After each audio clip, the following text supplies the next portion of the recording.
கவிஞர் பதுமை செல்வன் பேசுகிறேன்.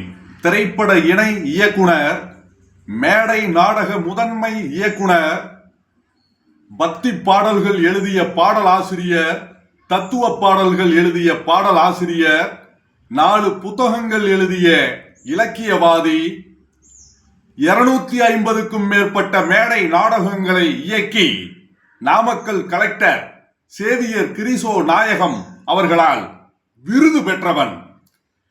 வருகிற நவம்பர் 2005 ஆண்டு சனிக்கிழமை நவம்பர் மாதம் 1ஆம் தேதி சனிக்கிழமை மாலை 5 மணி முதல் இரவு 8 மணி வரை சென்னை மாநகரில் தியாகராய நகரில் கவியரசு கண்ணதாசன் சிலைக்கு அருகாமையில் உள்ள பி.டி. தியாகராயர் அரங்கத்தில் கவிஞர் பதுமை செல்வன் கோயம்புத்தூர் மத்திய சிறைச்சாலையில் எழுதிய கவிஞர் வாலியின் திரைப்பாட்டு முழக்கங்கள் பாகம் 2 என்ற புத்தகம் வெளியீட்டு விழாவும் மற்றும் கவிஞர் வாலி அவர்களுடைய பிறந்த நாள் விழாவும் சிறப்பாக நடைபெற இருக்கிறது. அதில் கவிஞர் கங்கை அமரன், ஜனரஞ்சக இயக்குனர் திரு கே. பாக்கியராஜ், எழுத்தாளர் மூத்த பத்திரிகையாளர் திரு மாறன், கவிஞர் நெல்லை ஜெயந்தா அவர்கள் எல்லா ஏற்பாடுகளையும் செய்திருக்கிறார். கவிஞர் நெல்லை ஜெயந்தா அவர்களும் விழா குழுவினரும் விழா ஏற்பாட்டாளர்களும் அல்லும் பகலும் மிக சிறப்பாக விழாவை நடத்த ஏற்பாடு செய்து வருகிறார்கள். திரைப்பட இயக்குனர் திரு என். லிங்குசாமி அவர்கள் கவிஞர் வாலியின் திரைப்பாட்டு முழக்கங்கள் பாகம் 2 என்ற புத்தகத்தை வெளியிட இருக்கிறார்.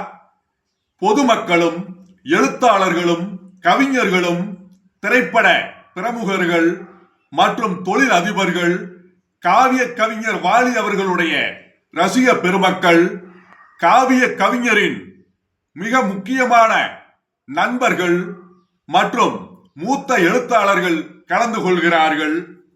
அது மட்டுமல்லாமல் கோயம்புத்தூர் மத்திய சிறைச்சாலையில் எழுதப்பட்ட புத்தகம், சிறை அதிகாரிகளால், சிறை கண்காணிப்பாளர், சிறை அலுவலர், சிறை நல அலுவலர் அவர்களால் படித்து தணிக்கை செய்யப்பட்ட புத்தகம் இந்த புத்தகம்.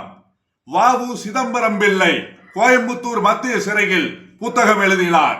கலைஞர் மு. கருணாநிதி அவர்கள் பாளையங்கோட்டை மத்திய சிறையில் புத்தகம் எழுதினார்.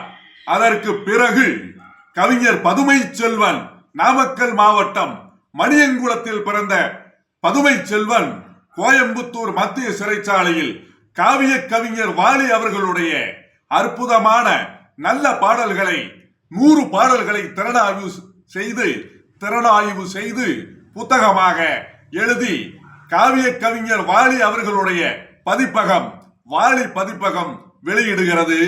எல்லா ஏற்பாடுகளையும் கவிஞர் வாலி பதிப்பகம் செய்து வருகிறது. குறிப்பாக கவிஞர் நெல்லை ஜெயந்தா அவர்கள் அனைத்து ஏற்பாடுகளையும் செய்து வருகிறார்.